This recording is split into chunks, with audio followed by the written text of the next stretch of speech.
জঙ্গলের ভেতরে ঘুরতে ঘুরতে হঠাৎই ফন্দিরামের চোখে পড়ল এক দৃশ্য।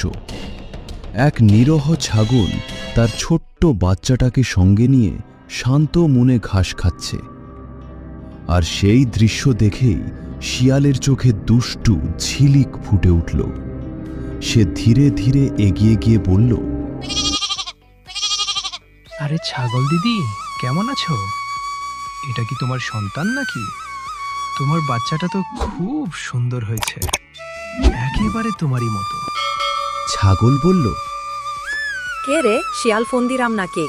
আজ আবার কি দুষ্টু মিষ্টি হাসি নিয়ে হাজির হয়েছ, বলো তো? জঙ্গলের ভেতরে ঘুরতে ঘুরতে হঠাৎই ফন্দিরামের চোখে পড়ল এক দৃশ্য।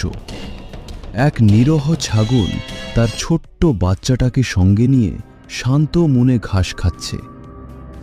আর সেই দৃশ্য দেখেই শিয়ালের চোখে দুষ্টু ঝিলিক ফুটে উঠল। সে ধীরে ধীরে এগিয়ে গিয়ে বলল,